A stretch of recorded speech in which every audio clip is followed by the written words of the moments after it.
وہ ایسے ایک گورنمنٹ بنے گی جو کہ کسی کی فیور نہیں کرے گی، وہ صاف اور شفاف الیکشن کروائے گی۔ یہ بنیادی وجہ تھی کیئر ٹیکر گورنمنٹ بنانے کی۔ تو ہمیں نام دیے، میں آپ کو نام بتاؤں کہ ہم نے کس کے نام دیے۔ ہم نے وہ نام دیے جو ہم سمجھتے تھے کہ کریڈیبل ہیں، ایماندار ہیں، دیانتدار ہیں، جن میں وہ امانت داری ہوگی کہ وہ الیکشن ٹھیک کروا سکیں۔ تو ہم نے ایک ناصر کھوسہ صاحب کو چنا۔ ناصر کھوسہ شہباز شریف کے چیف سیکرٹری رہ چکے ہیں، نواز شریف کے پرنسپل سیکرٹری رہ چکے ہیں۔ تو ہم نے یہ بڑی اچھی طرح ان کو جانتے ہیں، ان کا ساری بیوروکریسی میں ان کا نام ہے۔ تو ہم نے سمجھا کہ یہ ایک ایسا نام ہے جو کہ ان کو بھی پسند ہوگا، یعنی اس کے اوپر کوئی اعتراض نہیں ہوگا۔ پھر اگلا نام ہم نے احمد سکیرا کا چنا۔ احمد سکیرا اس وقت کیبنٹ سیکرٹری ہیں، سب سے امپورٹنٹ، بلکہ دوسری تیسری امپورٹنٹ پوزیشن ہے شہباز شریف کی گورنمنٹ میں، اور وہ بھی ریٹائر ہونے والے ہیں۔ وہ ان کے کیبنٹ سیکرٹری ہیں۔ ہم نے سوچا کہ وہ بھی ایک ایماندار، ایک ایسا انسان ہے جس کے اوپر کوئی شک نہیں ہوگا، وہ بھی نیوٹرل امپائر بننے کے قابل ہوگا۔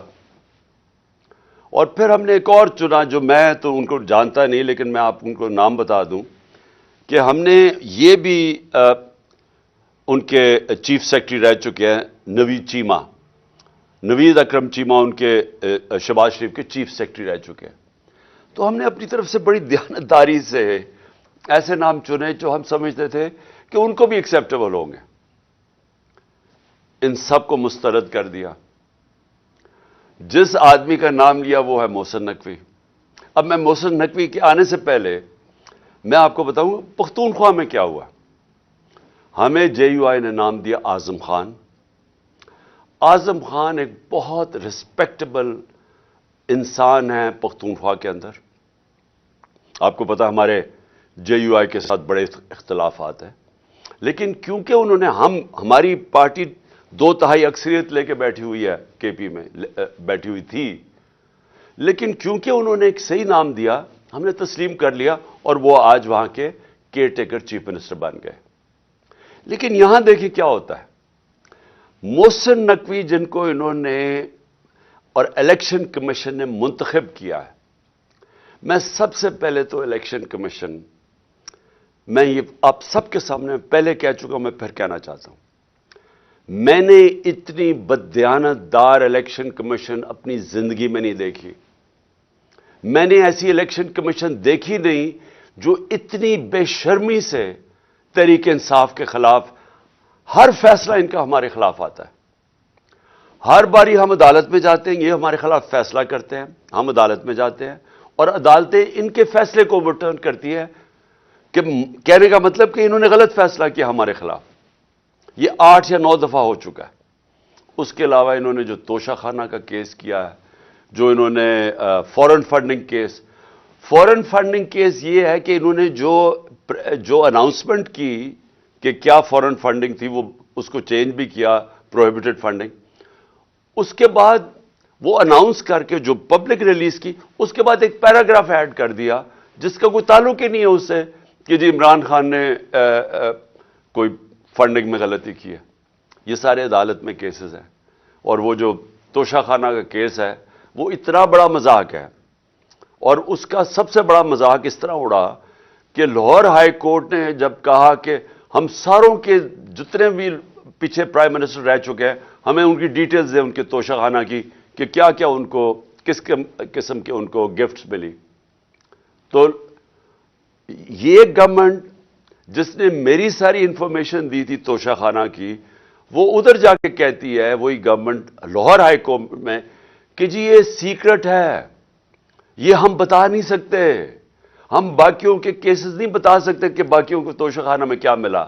اور وہ میں آپ کو بتاتا ہوں کیوں نہیں بتا سکے، کیونکہ نواز شریف نے گاڑی لی ہے وہاں سے توشہ خانہ سے، جو اللیگل ہے، غیر قانونی ہے، چوری کی ہے، اور 3 گاڑیاں چوری کی ہیں آصف زرداری نے توشہ خانہ سے، اور یوسف رضا گیلانی اس میں ملوث ہے۔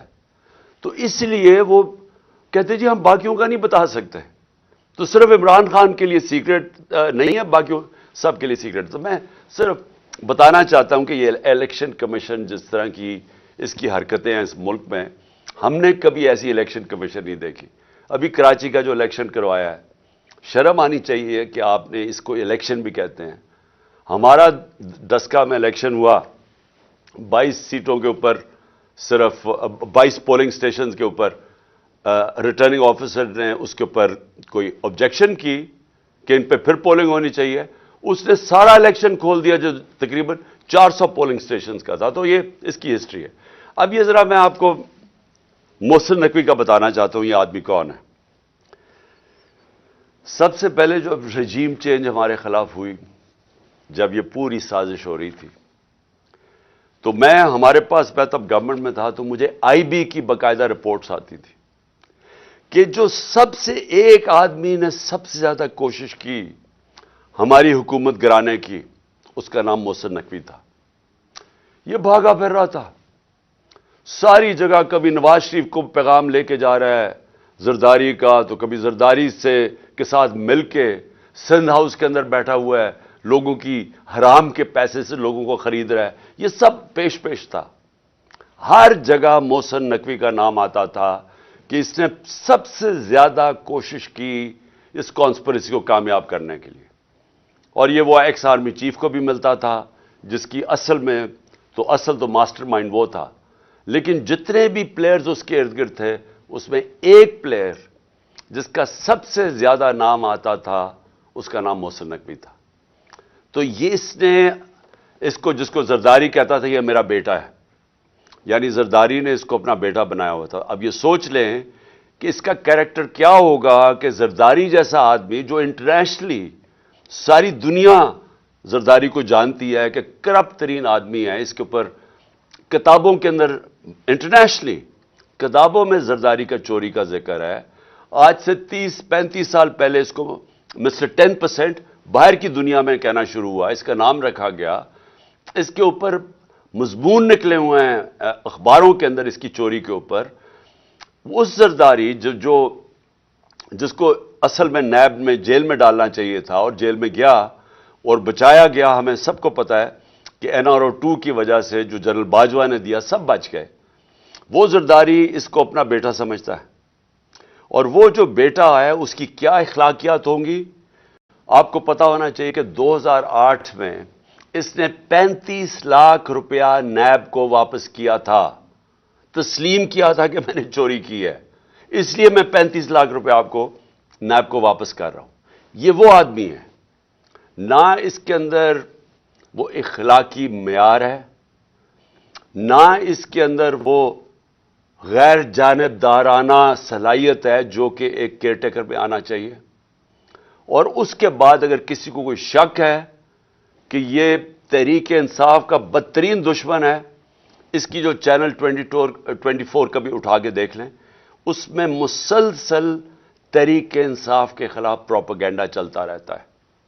کوئی بھی جانتا ہے, صحافت میں سب جانتے ہیں کہ یہ ہمارا بدترین دشمن ہے, سیاست میں سب جانتے ہیں, اور ہمیں سارا پتہ ہے کہ رجیم چینج کے اندر جب ہماری حکومت گرانی تھی اس کا کتنا بڑا ہاتھ تھا.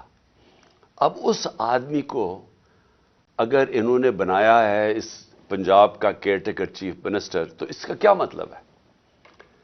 اس کا مطلب یہ ہے کہ اس کے پیچھے وہ لوگ ہیں جنہوں نے کاٹا ڈالا ہوا ہے عمران خان کے اوپر, جنہوں نے فیصلہ کیا ہے کہ عمران خان اب کامیاب نہیں ہوگا. وہ لوگ جن کو ابھی تک میں پھر سے کہتا ہوں نہ تاریخ کا پتہ ہے, نہ ان کو سیاست کی سمجھ ہے, نہ ان کو پتہ ہے کہ کاٹا مار کے اس ملک کو کتنا بڑا نقصان کیا گیا ہے ہماری تاریخ میں. میں یاد کرانا چاہتا ہوں کہ مجیب الرحمان کے اوپر کاٹا ڈالا گیا تھا, ملک ٹوٹ گیا. جب پیپلز پارٹی پہ ذوالفقار علی بھٹو پہ کاٹا ڈالا گیا اور اس کی پیپلز پارٹی پہ, تو خاص طور پہ کراچی میں MQM بنائی گئی. اس کا کراچی کے اوپر کتنا نقصان ہوا آپ اندازہ ہی نہیں لگا سکتے. کہ دبئی شاید اتنا اس وقت جب ابھر رہا تھا, تو کراچی سے لوگوں نے جو انتشار ہوا تھا کراچی, انہوں نے دبئی میں جا کے کاروبار شروع کیے تھے, اور پھر وہی ایم کیو ایم کو پر جب کاٹا لگایا تو حقیقی بنا دی. پھر جو آج بلوچستان میں ابھی تک وہ آگ نہیں بجھی جو کہ نواب اکبر بگٹی کے اوپر کاٹا لگایا گیا. یہ جو سیاستدانوں کے اوپر کاٹا لگایا جاتا ہے یہ ملک نے بڑی بھاری قیمت ادا کی ہے. اور یہ بند کمروں میں جن لوگوں کو سمجھ نہیں ہے وہ جب لگاتے ہیں تو یہ ملک نقصان اس کا اٹھاتا ہے. اب عمران خان کے اوپر فیصلہ ہو گیا کاٹا لگانا.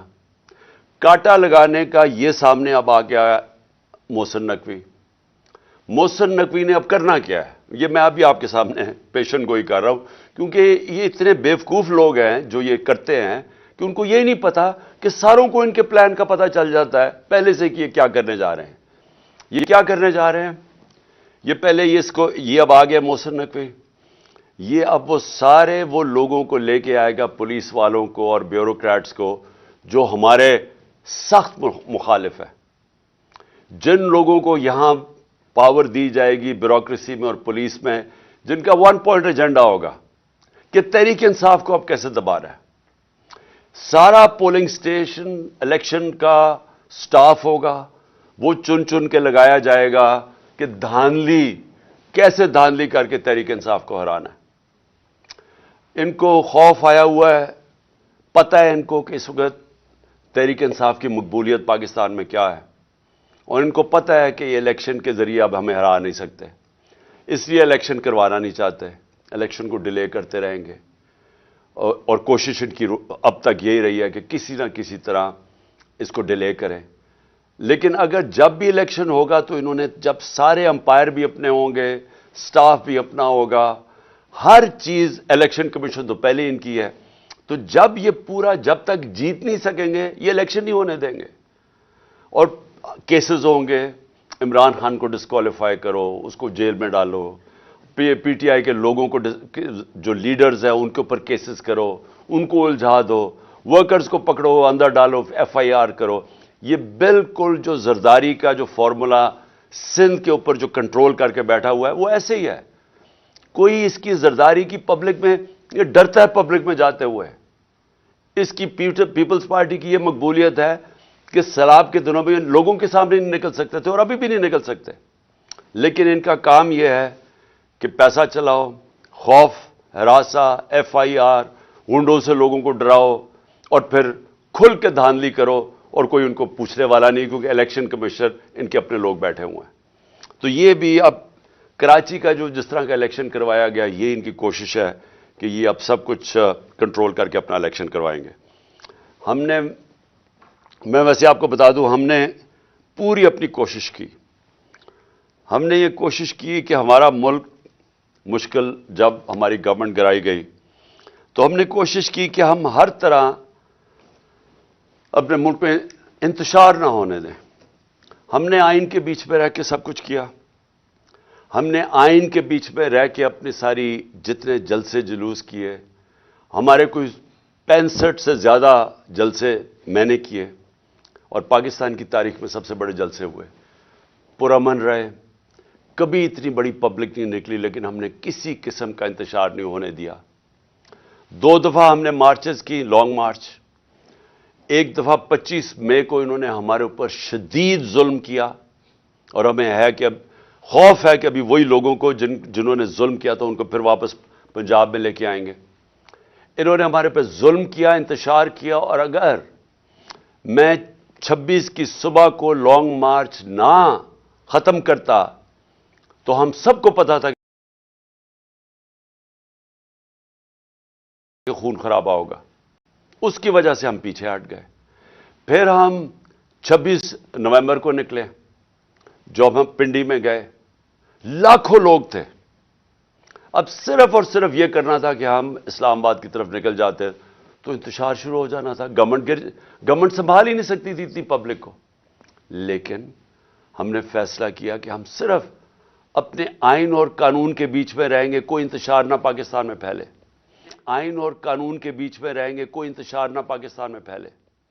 اس کے بعد اپنی گورنمنٹس ہم نے گرائیں. یہ کبھی بھی نہیں مجھے بتائیں کوئی پاکستان کی تاریخ میں کسی نے اپنی گورنمنٹس گرائی ہوں یعنی آپ 60% پاکستان میں پاور میں بیٹھے ہوں اور آپ فیصلہ کریں ہم گرائیں. کیوں گرائی ہم نے؟ کیونکہ میرا یہ ایمان ہے، میری ساری عقل مجھے بتا رہی ہے کہ اگر اس ملک میں صاف اور شفاف الیکشن نہ ہوئے، یہ ملک ادھر جا رہا ہے جو ہم سب کے ہاتھ سے نکل جائے گا. مجھے خوف یہ ہے کہ یہ سری لنکا کی طرح یہاں سڑکوں پر انتشار ہوگا. بالکل اس طرف پاکستان جا رہا ہے. کبھی پاکستان کی تاریخ میں ایسی معاشی حالات نہیں تھے جو آج ہیں. اور معاشی حالات کیوں ہیں؟ کیونکہ ان چوروں کو اوپر بٹھا دیا جو 30 سال سے اس ملک کو لوٹ رہے تھے. ان کے 30 سالوں میں پہلے ہندوستان آگے نکلا پاکستان سے، پھر بنگلہ دیش نکلا. تو ان کے پاس تو کبھی بھی وہ صلاحیت نہیں تھی جن لوگوں نے ملک کو پہلے معیشت تباہ کی ہو. کیونکہ بینکرپٹ تھا پاکستان 2018 میں جب ہماری حکومت آئی ہے. ادھر سے ہم نے اٹھائی حکومت، اور انہوں نے آتے ساتھ ہی اپنے کیسز معاف کروائے. اربوں روپے کے کرپشن کیسز معاف گورنمنٹ نیچے لے آئے. آج ہمارا ملک ادھر کھڑا ہے جدھر پاکستان کی تاریخ میں کبھی اتنے مشکل معاشی حالات نہیں تھے جو آج پاکستانیوں کے ہیں. اس لیے ہم نے کوشش کی کہ کوئی انتشار نہ ہو. اس لیے ہر جگہ ہم آئین کے بیچ میں رہے، اور ہم نے اپنی گورنمنٹس اس لیے گرائیں کہ ہم نے کہا کہ الیکشن کی طرف جائیں گے. کیونکہ کسی نے بھی اگر ملک کو اس دلدل سے نکالنا ہے، پہلی چیز صاف اور شفاف الیکشن ہے. اب یہ جو انہوں نے کر دیا ہے، اس سے تو صاف اور شفاف الیکشن نہیں ہونے لگے، اس سے تو ملک میں انتشار ہونے لگا ہے. یہ جو کرنے جا رہے ہیں، اگر ان کا خیال ہے کہ ان الیکشن سے ملک کو فائدہ ہوگا، ایک پارٹی کو اور ایک پارٹی کے چیئرمین کو باہر کرتے کرتے یہ ملک کو وہ نقصان پہنچانے لگے ہیں کہ مجھے خوف آ رہا ہے کہ یہ جس طرح ایسٹ پاکستان علیحدہ ہوا تھا وہ اس طرح کا نقصان نہ پہنچا دیں. تھوڑے سے چوروں کو جن کی ساری دولت اور پیسہ پاکستان سے باہر ہے، جن کا سٹیک ہی پاکستان میں نہیں ہے، جن کے بچے جائیداد، علاج، پراپرٹیز، بزنسز اربوں اربوں ڈالر کی اس ملک سے چوری کر کے جو باہر لے گئے ہیں، ان کو کیا فرق پڑے گا اگر پاکستان نیچے جاتا ہے؟ فرق تو ہم لوگوں کو پڑے گا جن کا جینا مرنا یہاں ہے، جن کی کوئی باہر پراپرٹی نہیں ہے، جنہوں نے باہر کمایا بھی تھا تو سب کچھ آج اپنے ملک میں ہے. نقصان تو ان کو ہوگا، اور یہ اس طرف لے کے جا رہے ہیں پاکستان کو. ہم کوشش کر رہے ہیں کہ کسی طرح اس ملک کو نکالیں اس مشکل سے، یہ مزید اس طرف پاکستان کو دھکیل رہے ہیں. اور یہ وہ چیزیں کر رہے ہیں جو یہ سمجھتے نہیں ہیں کہ قوم بدل چکی ہے. یہ سمجھتے نہیں ہیں یہ سوشل میڈیا کا زمانہ ہے. یہ سمجھتے نہیں ہیں کہ شعور کتنا آ گیا لوگوں کے اوپر. اس لیے میں آج اپنی ساری قوم کو کہنا چاہتا ہوں کہ یہ جو تباہی کا راستہ ہے، یہ تباہی کا راستہ ہر اس پاکستانی جس کا جینا مرنا پاکستان میں ہے، اس سے بچانے کے لیے آپ سب کو پرامن طریقے سے احتجاج کرنا پڑے گا. یہ آپ کا سب کا آئینی حق ہے، یہ آپ کا انسانی حق ہے، ہیومن رائٹ ہے آپ کا، کہ جب آپ دیکھ رہے ہیں ملک میں اس طرح کی ظلم اور ناانصافی، اس طرح کے لوگ جن لوگوں کو جیلوں میں ہونا چاہیے جو اوپر آ کے بیٹھ جائیں، اور جب آپ واضح طور پہ دیکھ رہے ہیں کہ قوم امر بالمعروف سے اٹھ گئی ہے، اللہ کا حکم ہے کہ اچھائی کے ساتھ کھڑے ہو. یہ سارے وہ لوگ، یہ جو آدمی 35 لاکھ روپیہ چوری کر کے جو واپس دے کے آیا ہے نیب کو، وہ اس پنجاب کا چیف منسٹر بنے گا، اور اوپر سارا کرپٹ ٹولہ سینٹر میں بیٹھا ہوا ہے. 60% کیبنٹ ضمانت پہ ہے کرپشن پہ. اگر ہم اپنی آواز اب نہیں بلند کریں گے تو ہمارے لیے آگے مزید اور مشکلات آ رہی ہیں سامنے. اپنے آپ کو، اپنے ملک کو، اپنے بچوں کے مستقبل کو بچانے کے لیے میں کل مظاہرہ شروع کر رہا ہوں. میں نے کہا کہ میری مظاہرہ کریں، ہم پرامن احتجاج کریں. یہ جو الیکشن کمیشن نے یہ محسن نقوی کو لے کے آیا ہے، ہم لاہور میں احتجاج کریں گے. اس کے بعد اگلے دن پنڈی میں احتجاج ہوگا بدھ کو. اس کے بعد ہم فیصل آباد میں احتجاج کریں گے، ہم ملتان میں احتجاج کریں گے. ہمارے ہر روز پاکستان کے مختلف شہروں میں احتجاج شروع ہوں گے. ہم بالکل اس آدمی کو تسلیم نہیں کرتے. ہم بالکل اس الیکشن کمیشن کو جس نے اس طرح کے آدمی کو لے کے آئے ہیں، ہم الیکشن کمیشن کو ہم سمجھتے ہیں کہ ان سے زیادہ اس ملک کو نقصان کسی نے نہیں پہنچایا جو الیکشن کمیشن پہنچا رہی ہے، اور اس کو چیف منسٹر بنا کے اس سے بھی بڑا نقصان پہنچایا ہے. ہم عدالت میں بھی جا رہے ہیں. ہم سب سے پہلے تو عدالت میں جا کے پوچھیں گے کہ جب گورنر کے واضح طور پہ گورنر کو جب آئین کہتا ہے کہ جیسے ہی جیسی ایک حکومت مستعفی ہوتی ہے، جیسے ہی ہماری اسمبلیز ہم نے ڈیزالو کی، تو 48 گھنٹے کے اندر اس کو ڈیٹ دینی پڑتی ہے کہ کس دن الیکشن ہوگا. ابھی تک نہ گورنر پنجاب نے ڈیٹ دی ہے، نہ گورنر پختونخوا نے ڈیٹ دی ہے الیکشن کی. الیکشن ہونا چاہیے رمضان سے پہلے، اور ہم اب عدالت میں جائیں گے اس چیز کے اوپر بھی کہ ہمیں ڈیٹ چاہیے الیکشن کی، کیونکہ یہ آئین واضح ہے. 90 دن کے اندر الیکشن ہونا چاہیے جب اسمبلیز ڈیزالو ہوتی ہیں. ابھی تک کیوں نہیں ہوئی؟ تو ہم اس کے لیے عدالت میں جا رہے ہیں، اور ہم یہ محسن نقوی کی اپوائنٹمنٹ کے اوپر بھی عدالت میں جا رہے ہیں کہ اگر الیکشن کمیشن نے اسی طرح کا آدمی اپوائنٹ کرنا تھا تو کدھر گئی کہ غیر جانبدار چیف منسٹر ہونا چاہیے تھا کیئر ٹیکر گورنمنٹ کا. اور اس کی بالکل انہوں نے خلاف ورزی کی ہے. یہ وہی ایک ایجنڈا چلا آ رہا ہے کہ کسی طرح ریڈ لائن ڈرا کر کے تو کسی طرح عمران خان اور طریق انصاف کو ہٹایا جائے، اور تاکہ کسی نہ کسی طرح یہ چور ایک کراچی کی طرح دھاندلی کر کے پھر سے اس ملک پر مسلط ہو جائے. میں پھر سے آپ سب کو دعوت دیتا ہوں. میں آپ کو اس لیے دعوت دے رہا ہوں کہ آپ نے اپنے مستقبل کے لیے نکلنا ہے. یہ بہت ضروری ہے آپ کے لیے. اس طرح کے لوگ آپ کے اوپر مسلط ہو گئے، یا ملک میں الیکشن سے کوئی فائدہ نہیں بلکہ اب نقصان ہونے جا رہا ہے.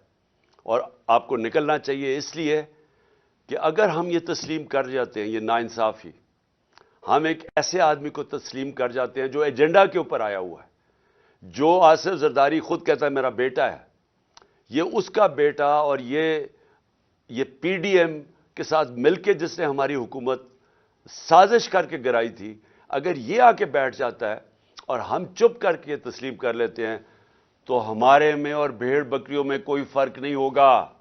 اس لیے آپ سب نے نکلنا ہے کل سے میں انشاءاللہ لاہور نکلیں گے. اور پھر سے میں کہہ رہا ہوں